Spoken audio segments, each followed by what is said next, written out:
I'm sometimes asked by students thinking about a career at the bar or by friends who've got no experience of the law at all, Dominic, how is it that you defend somebody who you think is guilty? And whenever I'm asked that question, I always tell the story of my first ever criminal trial.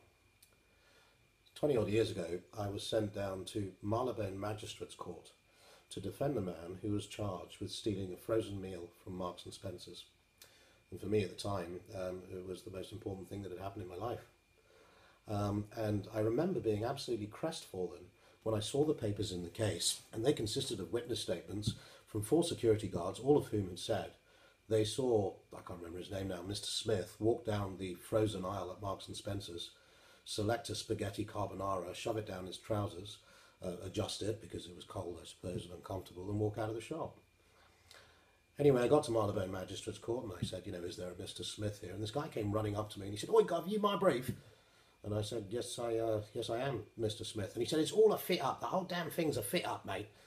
And I said, "Well, listen, Mr. Smith, if you plead guilty, there's a prospect that I can keep you out of prison." "Plead guilty," he said, "plead guilty. I'm going to fucking sack you and I'm going to get another barrister." And I thought, oh my God, I don't want to get in trouble on my first day. So I said, "Calm down, Mr. Smith, calm down. Don't worry. If you want a defence, I'll defend you as well as anybody," or whatever it was. And we went into court and the trial started. And as well as all my other concerns about where do I stand, where do I sit, what do I say, this was my first ever criminal trial, I remember that I was kind of just embarrassed about Mr. Smith's defence, this conspiracy theory that every security guard wanted to fit him up. And because I was embarrassed, I felt personally red-faced about his defence. And I'm not sure I properly defended him, one way or another. Anyway, poor old Mr. Smith was duly convicted. He got 6 months imprisonment. 4 months later, I did another case, and it was so long ago now I can't even remember the facts of it, but what happened during the course of that case involved some of the security guards that had been involved in Mr. Smith's case.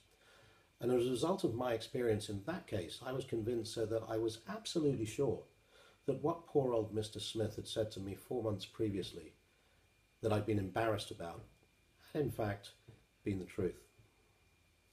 You see, we as defence advocates, as barristers, have no idea whether or not somebody is telling you the truth, whatever the evidence looks like. People lie for all sorts of reasons. People do things for motivations that we can only guess at.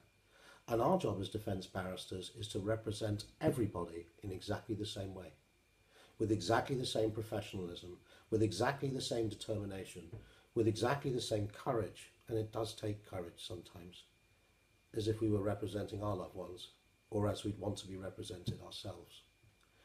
Because our job as defence advocates is not to be the jury, not to decide who we want to defend and who we don't, because everybody's entitled to a defence, but just to assist a jury in coming to their own determination. And so that was a very, very early lesson for me to learn.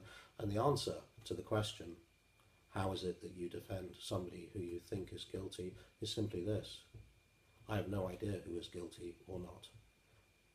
And I do the same for everyone.